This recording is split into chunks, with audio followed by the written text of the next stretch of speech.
ইন্টারকমে অতনুর গলা। ইন্টারকমে অতনুর গলা পাওয়া গেল। স্যার, একজন পুলিশের লোক আপনার সঙ্গে দেখা করতে চাইছেন। মনোজ সেন খুবই অবাক হয়ে বললেন, পুলিশের লোক? পুলিশের লোক আমার কাছে কি চায়? সেটা উনি আপনাকেই বলতে চান। আজ আমার সময় কোথায়? এখনই ফরেন ডেলিগেটরা এসে পড়বেন। একটু আগে তাজ বেঙ্গল থেকে ওরা বেরিয়ে পড়েছেন। মিনিস্টারের সঙ্গে জাস্ট 15 মিনিটের অ্যাপয়েন্টমেন্ট সেরেই চলে আসবেন। আমি কতটা ব্যস্ত বুঝতে পারছো? I am going through the papers now, last minute checking. সবই বলেছি স্যার, তবু উনি ইনসিস্ট করছেন। ওকে ফোনটা দাও। Okay sir. টেলিফোনে একটা মিহি গলা পাওয়া গেল, যা মোটেই পুলিশি কর্তৃত্ববাঞ্চক নয়, বরং খুবই ভদ্র ও বিনয়ী গলা। মিস্টার সেন, আমার প্রয়োজনটা বিশেষ জরুরি। আপনি আগামীকাল আসুন। আমি জানি আপনি আজ ফরেন ডেলিগেট নিয়ে ব্যস্ত থাকবেন। আজ তাদের সঙ্গে আপনার লাঞ্চ এবং মিটিং। একটা কন্ট্রাক্টও আজ সই হবে, কিন্তু আমার দরকারটাও গুরুতর। খুবই মুশকিলে ফেললেন। এনিওয়ে, 2 মিনিটের বেশি সময় নেবেন না। বাই দি ভাই, আপনি কি লালবাজারের লোক? না। তাহলে কি লোকাল থানা? না, আমার হেডকোয়ার্টার প্যারিসে। বলেন কি, ফরাসি পুলিশ কি বাংলা বলে? বলে, যদি ইন্টারপোলের লোক হয়। আমি বাঙালি দুর্ভাগ্যবশত। ইন্টারপোল? সে তো সাংঘাতিক ব্যাপার। আসুন মশাই। তার সেক্রেটারি সোনালি সোম চুক্তিপত্রের কাগজগুলো টেবিলে খুব সুন্দরভাবে সাজিয়ে দিচ্ছিল। মনোজ সেন তার দিকে চেয়ে বলল, ইন্টারপোলের কে একজন দেখা করতে চাইছে। ঠিক আছে স্যার, আমি পরে আসছি। কাগজগুলো চটপট ফাইলবন্দি করে সোনালি পাশের সুইং ডোর ঠেলে ও ঘরে চলে গেল। যেতে না যেতেই বেয়ারা সামনে দরজা ঠেলে ভেতরে ঢুকে স্লিপ রাখল টেবিলে। মনোজ সেন স্লিপটা নিয়ে নামটা দেখল, সুধাকর দত্ত, ইন্টারপোল। ভেতরে নিয়ে আসো। যে লোকটা ঘরে ঢুকলো তার চেহারাটা বেশ ভালো, তাকতলা লোক, লম্বা চড়াই আছে, নেভি ব্লু স্যুট পরা, গলায় বয়স 30-এর কাছে পিঠে। নমস্কার। নমস্কার, বসুন। আপনি আজ খুবই ব্যস্ত আমি জানি সেন সাহেব, ডিস্টার্ব করলাম বলে ক্ষমা করবেন। ঠিক আছে ঠিক আছে, বলুন কি করতে পারি। আমার বক্তব্য খুব সংক্ষেপে বলা যাবে না, ইটস আ লং স্টোরি। কিন্তু কিন্তু আজ আপনার হাতে সময় নেই, ইনফ্যাক্ট আমার হাতেও নেই। সেজন্য শুধু কাজের কথাটুকু বলে নিই, কেমন? সেই ভালো। আমি আসছি এখন পশ্চিম এশিয়া থেকে। এই যে বললেন প্যারিস, হ্যাঁ, আমার হেডকোয়ার্টার প্যারিসে, কিন্তু আমি অন ডিউটি একটা অ্যাসাইনমেন্টে আছি। বুঝেছি, বলুন। আপনার কোম্পানি একটা বড় কন্ট্রাক্ট পাচ্ছে, তাই না? হ্যাঁ। মোট 12 জন ডেলিগেট এসেছেন, সবাই সরকারি প্রতিনিধি। হ্যাঁ। আপনি কদিন আগে ওখানে গিয়েছিলেন? মাস 8 আগে। এদের সবাইকে কি আপনি চেনেন? না, তবে কারো কারোর সঙ্গে দেখা হয়েছিল। 2-3 জনকে চিনি। এই 12 জনের মধ্যে একজনকে আমার দরকার। তার মানে তিনি একজন ইন্টারন্যাশনাল ক্রিমিনাল। বলেন কি? ভয় পাবেন না, আমি তাকে অ্যারেস্ট করব না, কোনো ঝঞ্ঝাট ঝামেলাও হবে না। আমি তাকে জাস্ট আইডেন্টিফাই করতে চাচ্ছি। তার মানে কি আপনি তাকে চেনেন না? না, তবে এই 12 জনের মধ্যে একজন তিনি। কিন্তু এরা সবাই সরকারি প্রতিনিধি, প্রত্যেকেই সরকারের দায়িত্বপূর্ণ পদে রয়েছেন। আপনার কি মনে হয় কোনো সরকার একজন ক্রিমিনালকে গুরুত্বপূর্ণ পদে রাখবেন? দুটো কারণে রাখতেই পারেন। 1, সরকার সম্ভবত জানেন না যে উনি একজন ক্রিমিনাল। 2, ইনি হয়তো এমন একজন বিশেষজ্ঞ যে সরকারের পক্ষে একে তাড়ানো সম্ভব নয়। তৃতীয় আরও একটা কারণ আছে, উনি হয়তো সরকারকে ব্ল্যাকমেল করছেন বা এর খুঁটির জোর আছে। আইডেন্টিফাই করলে কি করবেন? আমার কাজ আইডেন্টিফাই করা এবং হেডকোয়ার্টারে জানানো। তারপর ডেলিগেটরা এরপর মায়ানমার এবং থাইল্যান্ডে যাবেন, তারপর দেশে ফিরবেন। সম্ভবত আমাকে ওদের পিছু পিছু যেতে হবে। আমাকে কি করতে বলছেন? আপনার কাছে আমার একটা প্রার্থনা আছে। আমি আজ ডেলিগেটের কাছাকাছি থাকতে চাই। এ ব্যাপারে আপনি আমাকে সাহায্য করতে পারেন। কিভাবে? আপনি আমাকে আপনার সেক্রেটারি হিসেবে ইন্ট্রোডিউস করবেন। আমি ওদের রিসেপশনে চার্জে থাকব। তা কি হয়? আপনাকে আমি চিনি না, একজন অচেনা লোকের উপরে এতটা দায়িত্ব ছেড়ে দেওয়া সম্ভব নয়। আপনার ক্রিডেনশিয়ালসও আমি দেখিনি।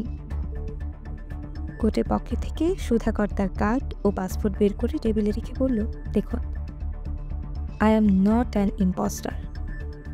মনোজ দেখল, জাল বলে মনে হচ্ছে না, পাসপোর্টে বহু দেশের ইমিগ্রেশনের ছাপ আছে। সে আইডেন্টি কার্ড আর পাসপোর্ট ফিরিয়ে দিয়ে বলল, কাজটা বিপজ্জনক হয়ে যাচ্ছে। আপনার পয়েন্টটা আমি বুঝতে পারছি। আমার দিক থেকে যদি ডেলিগেটদের কারো কোনো বিপদ ঘটে তাহলে আপনার এত বড় কন্ট্রাক্ট ভণ্ডুল হয়ে যাবে, তাই না? সেরকম একটা ভয় তো আছেই। প্রথমত, আমার কাছে কোনো অস্ত্রশস্ত্র নেই। আপনি আমাকে সার্চ করে দেখতে পারেন। দ্বিতীয় কথা, আপনি ইচ্ছে করলেই লালবাজারে ফোন করে আমার সম্পর্কে জেনে নিতে পারেন। আমি পশ্চিমবঙ্গ সরকারকে না জানিয়ে আসিনি। আপনার কোনো ভয় নেই, ডেলিগেটরা কিছুই টের পাবেন না। তবে আমি যে ইন্টারপোলের লোক তা অতনুবাবু জানেন, এবং আপনার সেক্রেটারি সোনালী সোমও হয়তো জানেন। আপনি সোনালী দেবীকে একটু অ্যালার্ট করে দিলেই হবে। আপনি সোনালী সোমের নাম জানেন কি করে? Simple homework. এবার বলুন, আপনি রাজি? মানুষ মুশকিলে পড়ল। দ্বিধা আশঙ্কা দুটোই হচ্ছে। এটা ভেবে সে বলল, কিন্তু আমার কোম্পানির ব্যাপারে এরা আপনাকে প্রশ্নও করতে পারেন। সেক্ষেত্রে কি হবে? সেক্ষেত্রে জবাব দেবেন, মিস শো। আপনার কাজ হবে ওদের আপ্যায়নের দিকে নজর রাখা। কাছে কাছে থাকা ছাড়া আমার আর কোনো উদ্দেশ্য নেই। আপনি লোকটাকে আইডেন্টিফাই করবেন কি করে বুঝতে পারছি না। ক্রিমিনালদের চোখ মুখ অনেক সময় বিট্রে করে, কথাবার্তা থেকেও কিছু বেরিয়ে আসতে পারে। লোকটার নাম জানেন? আসল নাম রজার বালন, কিন্তু এদের মধ্যে ও নামে কেউ নেই। তাহলে নামটা বদলে নেওয়া শক্ত কাজ নয়। ক্রিমিনালরা এই কাজ প্রায় করে থাকে। এর ক্রাইম কি? অনেক রকম। ইনি একজন এক্সপ্লোসিভ এক্সপার্ট। আপাতত এর বেশি জানা দরকার কি? ক্রিমিনালিটির এখানে আসার কোনো বিশেষ উদ্দেশ্য আছে কি? আছে, কিন্তু সে কথাও আপাতত থাক। দাঁড়ান মশাই, লালবাজারে ফোনটা আগে করে নেই। করুন, এই যে নম্বর। মনোজ ফোন করলো, তারপর বলল ঠিক আছে, কিন্তু হোয়াটস ইউর স্টেপস? ওসব নিয়ে আপনি ভাববেন না। মনোজ সোনালীকে ইন্টারকমে ডাকলো। সোনালী এলে বলে, ইনি সেই ইন্টারপোল অপারেটর। বিশেষ কারণে ইনি আজ ডেলিগেটদের সঙ্গে থাকতে চান। অ্যাজ মাই সেক্রেটারি আপনি সামনে নিতে পারবেন তো? সোনালী একটু অবাক হলো, কিন্তু সেটা প্রকাশ পেল চোখে। গলাটা স্বাভাবিক রেখেই বলল, পারবো। কথাবার্তা মানে টেকনিক্যাল কোনো প্রসঙ্গ উঠলে আপনি সামনে নেবেন। ইনি শুধু অন্যান্য দিক দেখবেন। এর নাম সুধাকর দত্ত। কেউ কারো দিকে ভালো করে তাকালো। সোনালী নিজের ঘরে চলে গেল। সুধাকর দত্ত বলল, আপনার আর কোনো প্রশ্ন থাকলে করতে পারেন। মনোজ একটু চিন্তিতভাবে সুধাকরের দিকে চেয়ে থেকে বলল, প্রশ্ন তো অনেক। একজন ক্রিমিনাল আমার কোম্পানিতে আসছেন কেন? আমার কারখানা তো তেমন গুরুতর কিছু তৈরি করে না। আমরা এক ধরনের অ্যালয় তৈরি করি যে ইন্ডাস্ট্রিয়াল কম্পোনেন্টস তৈরি কাজে লাগে। প্রোডাকশন বেশি নয়, কারণ অনেক ম্যাটেরিয়াল পাওয়া যায় না। কিন্তু আমার এখানে গোপনীয় কিছু নেই। সুধাকর সামান্য একটু ভেবে বলল, লোকটা কেন এই দেশে এসেছে তা আমরা এখনও জানি না। উদ্দেশ্য ধরা গেলে অনেক সমস্যার সমাধান হয়ে যেত। আমরাও অন্ধকারে হাঁটতে মরছি। তবে ওয়াচ করতে পারলে হয়তো কিছু জানা যেতে পারে। আপনি কি ভয় পাচ্ছেন? না, টেনশন হচ্ছে। আপনি আমাকে একটু চিন্তায় ফেলেছেন। টেলিফোন বাজলো। মানুষ টেলিফোন তুলে নিয়ে বলল, সেন? আচ্ছা ঠিক আছে। ফোনটা রেখে বলল, ওরা রাইটার্স থেকে রওনা হচ্ছেন। 40-45 মিনিটের মধ্যেই এসে পড়বেন। ভালো কথা। ওরা কিন্তু গুজরাট, মহারাষ্ট্র এবং হরিয়ানাতেও কয়েকটা কারখানা ভিজিট করেছেন। সেটা আমি জানি, তবে আমরা খবরটা দেরিতে পেয়েছি বলে ওসব জায়গায় ওদের ধরতে পারিনি। কলকাতায় ওদের শেষ স্টপ ওভারে ধরতে পেরেছি। ঘড়িটা দেখে নিয়ে মনোজ বলল, আর 15 মিনিট পরে আমাদের নিচে যেতে হবে। সুধাকর উঠিয়ে দাঁড়িয়ে বলল, ততক্ষণে আমি আপনার কমপ্লেক্সটি একটু ঘুরে নিতে পারি? With your kind permission. কোনো বাধা নেই, তবে একা তো পারবেন না। সোনালী বরং আপনাকে নিয়ে যাক। মনোজ সোনালীকে ডেকে বলল, ওকে কারখানাটা চটপট ঘুরিয়ে দেখিয়ে দিন। হাতে খুব বেশি সময় নেই। সোনালীর ভ্রু সামান্য কুচকে ফের সহজ হয়ে গেল। বলল, ঠিক আছে, আসুন মিস্টার দত্ত। সোনালী মেয়েটাকে মনোজ গত 1 বছরেও ঠিকঠাক বুঝে উঠতে পারেনি। অত্যন্ত কাজের মেয়ে, চটপটে, স্মার্ট, দেখতেও চমৎকার, কিন্তু মেয়েটার মুখে কখনো হাসি দেখা যায় না। এত গম্ভীর এবং এতই সাংঘাতিক ব্যক্তিত্ব যে মনোজ ওর বস হওয়ার সত্ত্বেও মনে মনে ওকে সমীহ করতে বাধ্য হয়। সোনালীর একাডেমিক রেকর্ড খুবই ভালো। ইংরেজিতে MA এবং আরও কয়েকটা ট্রেনিং নেওয়া আছে। কম্পিউটার ভালোই জানে। খুব গোছালো এবং শৃঙ্খলাপরায়ণ। গত 1 বছরের মধ্যে একদিন অফিসে দেরি করে আসেনি। কখনো কোনো কাজে ঢিলেমিও দেখা যায়নি। ওর শরীর খারাপ হয় না, কোনো বায়না বা দাবি দাওয়াও নেই। সোনালির উপর চোখ বুঝে নির্ভর করা যায়, কিন্তু ওর মধ্যে একটু রোবট রোবট ভাবটা খুব বেশি পছন্দ করতে পারে না মনোজ। এই যে একটু ভ্রু কুচকালো, এতে মনোজের অস্বস্তি হলো। রেগে গেল নাকি সোনালি? ইন্টারকমে অতনুকে ডেকে মনোজ বলল ওরা রাইটার্স থেকে রওনা হয়েছেন। তোমার রিসেপশন কমিটি ঠিক আছে তো? সব ঠিক আছে স্যার। তোমাকে একটা কথা জানিয়ে রাখি, সুধাকর দত্ত নামে যে ভদ্রলোক এসেছেন আমার সেক্রেটারি হিসেবে কাজ করবেন, বুঝেছ? সেক্রেটারি? হ্যাঁ, and no question. Okay sir. আর ইন্টারপোলের কথাটা সম্পূর্ণ ভুলে যাও, বুঝেছ? হ্যাঁ স্যার, উনিও আমাকে সেটা বুঝিয়ে দিয়ে গেছেন। মনোজ উঠে জানলার কাছে গিয়ে দাঁড়ালো। বিশাল দেওয়াল জোড়া কাচের শাসি, অখণ্ড অভঙ্গুর কাজ, পিছনে গাছপালা সাজানো বাগান ঘেরা লন, লনের ওপাশে কয়েকটা লম্বা লম্বা শেড। ওসব শেড হলো তার কারখানা, ইস্টার্ন ইন্ডাস্ট্রিয়াল অ্যালয়। বাদিকে কেমিক্যাল ল্যাবরেটরি, ডান দিকে মিন্টিক শপ। খুব বেশি লোক এখানে কাজ করে না, লোকের তেমন দরকারও নেই, কিন্তু দরকার ভালো বিশেষজ্ঞের। আগে কারখানার আবহাওয়া শান্ত ছিল, এখন একটা ইউনিয়ন হয়েছে, কিছু কিছু অশান্তি দেখা দেয় মাঝে মাঝে। তবে এখনও তো মাত্রা ছাড়ায়নি। আরেকটা ঝামেলা হচ্ছে, কিছু পয়সাওয়ালা লোক কারখানাটা কিনে নিতে চায়, তার জন্য চাপও দেয় নানাভাবে, অনেক টাকার অফার।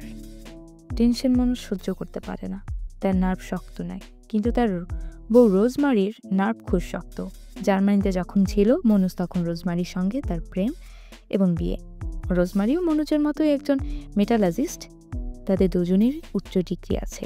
এই কারখানা করার ব্যাপারে রোজমারির অবদানই বেশি। সেই একটি জার্মান কোম্পানিকে ধরে একটা কোলাবোরেশনের ব্যবস্থা করে। এই কারখানার পেছনে সেই জার্মানি কোম্পানির টাকা ও প্রযুক্তি 12 আনায় কাজ করছে। রোজমারি ছাড়া মনোজ অচল। রোজমারি যেমন কর্মঠ তেমনি বুদ্ধিমতী, ক্ষুরধার তার ধাতু সংক্রান্ত জ্ঞান। এই কারখানায় যে আলয় তৈরি হয় তার যে বাজার একদিন এত ভালো হবে তা রোজমারি প্রথম বুঝতে পেরেছিল। আজ কারখানা চলছে রমরম করে, বিদেশের বাজার তার অনেকটাই দখল করতে পেরেছে। যে প্রতিনিধি দল আসছেন তাদের সঙ্গেও প্রথম যোগাযোগ করেছিল রোজমারি। বাইরের দিকে চেয়ে সে আনমনে কিছুক্ষণ নানা কথা ভাবল। একটু টেনশন হচ্ছে, কেন হচ্ছে কে জানে। এই সুধাকর দত্তর হঠাৎ উদয় তার একটুও ভালো লাগছে না। ইন্টারকম বাজল। অতনু। স্যার, এইমাত্র খবর এলো ডেলিগেটদের একজন অসুস্থ হয়ে পড়ায় ওরা তাজ বেঙ্গলে ফিরে যাচ্ছেন। কি বলছো? কে অসুস্থ হয়ে পড়ল? নাম তো বলেনি স্যার, তবে ওরা এখন আসতে পারছেন না, পরে আসবে, তাও স্পষ্ট করে কিছু বলেননি। কে ফোন করেছিল? সুব্রত। সুব্রত মনোজের পিআরও, ডেলিগেটদের সঙ্গে সঙ্গে আছে। মনোজ বিরক্ত হয়ে বলল, সুব্রত কি আবার কন্ট্যাক্ট করবে? হ্যাঁ স্যার, হোটেলে পৌঁছে আমার সঙ্গে কথা বলতে বলবে। ঠিক আছে স্যার। মনোজ চুপচাপ দাঁড়িয়ে রইল। রোজমারি লাঞ্চের ব্যবস্থা করতে গ্র্যান্ডে রয়েছে, তাকে কি জানানো দরকার? জানানোই ভালো, লাঞ্চটা কোথায় ক্যান্সেল করতে হবে। সে ফোনটা তুলে নিল। আজ 13ই সেপ্টেম্বর সকালে এক গোছা নৈপত্তিক রক্তগোলাপ কে পাঠালো তাকে? পার্ক স্ট্রিটের এক ফ্লোরিস্টের লোক এসে দিয়ে গেল। স্যালোফেনে যত্ন করে মোড়া, তোরাগা একটা ট্যাগ, তাতে টাইপ করে একটি বাক্য, হ্যাপি বার্থডে টু রোজমারি। কোনো মানে হয় না ব্যাপারটার। আজ রোজমারির জন্মদিন, তার জন্মদিন পার হয়ে গেছে আরও 10 দিন আগে। ট্যাগে কারো নাম নেই, এটা রীতি নয়। রহস্য তার ভালো লাগে না।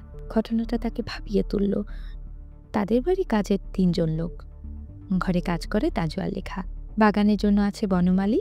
তাজু আলেখা বাবার মেয়ে, দুজনেই খুব কাজের। তাজু রাধে বাজার হাট করে, জামা কাপড় মেশিনে কাচেও ইস্ত্রি করে, ইলেকট্রিক বা টেলিফোনের বিলও মেটায়। যেমন শেফার্ড কুকুরটা দেখাশোনা করে এবং নানা কাজে সাহায্য করে। লেখা ঘরদোর পরিষ্কার করা, বাসন মাজা, বিছানা করা ও তোলা ইত্যাদি। দুজনেই খুব পরিশ্রমী। বনমালীও বেশ কর্মঠ। এরা সকলেই 700 টাকা করে মাইনে, খাওয়া, থাকার ঘর, কাপড় চোপড় পায়। ডয়েস মার্কেট হিসেবে বেতন এতই কম যে রোজমারি খুব অবাক হয়। কোনো সভ্য দেশে এই বেতনে 3 রাতের কাজের মানুষ পাওয়া যায়, এরকম সে স্বপ্নেও ভাবেনি। প্রেক্ষিত দাসের মতোই এরা হুকুম তামিল করে, খুবই ভদ্র এবং অনুগত। মাঝে মাঝে সে ভাবে, এদেরকে আমরা এত সস্তায় কিনে নিয়েছি। গোলাপের তোড়াটা যখন এলো তখন দোতলায় বারান্দায় সকালে রোদে বসেছিল রোজমারি। গায়ে হালকা সানট্যান তেল মেখে রোজই সে এখানে কিছুক্ষণ সকালে রোদ পোহায় এবং চোখ বুঝে খুব স্থিরভাবে সারাদিনের প্রোগ্রাম ঠিক করে নেয়। তার স্বামী মনোজ একটু অগোছালো স্বভাবে এবং আত্মবিশ্বাসেরও হয়তো কিছুটা অভাব রয়েছে। মনোজের ফাঁকগুলো রোজমারি ভরাট করতে হয়। সকালবেলায় এই রোদ পোহানোর সময়টুকু খুবই গুরুত্বপূর্ণ। সারাদিনটাকে আগাম সাজিয়ে নেওয়া, ঘড়ি ধরে এবং সঠিক পরম্পরায়। ঠিক ওই সময় গোলাপের তোড়াটা নিয়ে ফুল আলার লোক এলো। তোড়াটার উপরে নিয়ে এলো তাজু। মেম সাহেব, ফুল। কিসের ফুল? বার্থডে। ফ্লোরিস্টের লোক দিয়ে গেল। রোজমারি ফুল এবং ট্যাগ দেখে ভ্রু কুঁচকে বলল, আমার বার্থডে তো আজ নয়। জানি মেম সাহেব। ঠিক ৩৫টা ফুল। রোজমারির বয়স এখন ৩৫, কিন্তু কে এই ভুল দিনে ফুল পাঠালো সেটা বুঝতে পারল না সে। ফুল সে খুব ভালোবাসে। ভালোবাসে কাজ, ভালোবাসে সাফল্য, ভালোবাসে লড়াই, ভালোবাসে হেলথ ফুড, ভালোবাসে আরও অনেক কিছু। রোজমারি তাজুকে বলল, লিভিং রুমে সাজিয়ে দাও। তাই রাখ তাজু। মধ্যবয়স্ক তাজু একটু কম কথার মানুষ। সে লম্বা ও রোগা এবং মধ্যবয়স্ক। তার মেয়ে লেখার বয়স ২০ হতে পারে, একটু লাজুক। বাবাকে খুব ভয় পায়। এই বাবা আর তার মেয়েকে খুব লক্ষ্য করে রোজমারি। এমন অদ্ভুত আনুগত্য ও শ্রদ্ধার ভাব সে কদাচ দেখেনি। এদের মধ্যে সবসময় যেন কৃতজ্ঞতার ভাব ফুটে থাকে। মনোজ বলেছিল, এদেশে ছিচাকরের মাইনে নাকি অনেক কম। এরা বেশি মাইনে পায় বলে এমন কি থাকত। রোজমেরির বিস্ময় এখানে। ৭০০ টাকাও কি খুব খুব খুব কম নয়? মাত্র ৭০০ টাকায় একটা মানুষ। ব্রেকফাস্ট করতে যখন লিভিং রুম পেরিয়ে ডাইনিং হলের দিকে যাচ্ছিল, রোজমারি তখন বুককেসের ওপর কাঠ গ্লাসটার ফুলদানির দিকে তাকালো। ৩৫টা গোলাপের কুড়ি সালোফিন ছিঁড়ে সাজু তার সাজিয়ে রেখেছে। রোজমারি কাছে গিয়ে ফুলগুলো দেখল। টাটকা এবং সুন্দর গন্ধ। একটা ফুলকে সে একটু স্পর্শ করল। কে পাঠালো? ফুল দিনে কেন? সে কি তার জন্মদিন জানে না? ব্রেকফাস্ট খুব সামান্যই খায় রোজমারি। এদেশের দুধ তার সহ্য হয় না, মুখেও রোচে না। তার বদলে সে বিদেশ থেকে আনানো একটা বিভারেজ খায়, সঙ্গে 2টো মাখন ছাড়া টোস্ট, একটা কলা। সকাল ঠিক 9টায়। আর এই সময় তার 2জন সেক্রেটারি এসে হাজির হয়। একজন শুভ, অন্যজন মৈত্রী। দুজনেরই বয়স 24-25। খুব চটপটে এবং বুদ্ধিমান ও বুদ্ধিমতী। শুভ ডিটেকশন নেয় এবং কাগজপত্র গুছিয়ে রাখে। মৈত্রী রাখে বিভিন্ন কোম্পানি ও ব্যক্তির সঙ্গে যোগাযোগ এবং অ্যাপয়েন্টমেন্ট। এরা খানিকটা রোজমেরির সঙ্গী। দুজন লিভিং রুমে অপেক্ষা করছিল। রোজমারি তার ব্রেকফাস্ট সেরে এসে ঢুকতেই তারা উঠে দাঁড়ালো। রোজমারি বলল, একটা মজার ঘটনা দেখবে। আজ আমার বার্থডে বলে কে একজন ফুল পাঠিয়েছে, ওই দেখো। দুজনই দেখলো। মৈত্রী বলল, কিন্তু আপনার বার্থডে তো। সেটাই তো মজা, কে পাঠাতে পারে বলো তো? শুভ বলল, কোনো অন্যমনস্ক লোকই হবে। শুভকে এটা একটা দেখল। তারপর হঠাৎ বলল, ম্যাডাম, ট্যাগের উল্টো পিঠে কিছু লেখা আছে। কি লেখা আছে? RIP। রোজমারি খুব অবাক হয়ে বলল, এটা কি রকমই আর কি? RIP? হ্যাঁ ম্যাডাম, তাই লেখা। রোজমারি একটু রেগে গেল। বলল, RIP মানে তো রেস্ট ইন পিস। খবরের ওপর লেখা থাকে। শুভ ফ্লোরিস্টের নাম আর ঠিকানাটাকে ছাপা আছে। এখনই খোঁজ নাও তো। নিচ্ছি ম্যাম, বলে শুভ ফোন তুলে নিল। রোজমারি দোতলায় উঠে তার মুখটা আয়নায় দেখে চুল টুল ঠিক করে নিল। আজ বিদেশি ডেলিগেটরা আসবে। তার অনেক কাজ। অফিস থেকে তাকে দুপুরের আগেই চলে যেতে হবে গ্র্যান্ডে, মানে অতিথিবৃন্দকে আপ্যায়িত করতে হবে মধ্যাহ্নভোজে। যখন নিচে নেমে এলো তখন শুভ গম্ভীর মুখে দাঁড়িয়ে, ম্যাডাম, ওরা বলছে RIP হলো একজনের নাম, রজার আইভ্যান পোলক। ফুলটা সেই পাঠিয়েছে। রোজমারি অবাক হয়ে বলল, কিন্তু লোকটা কে? এই নামে তো আমি কাউকে চিনি না।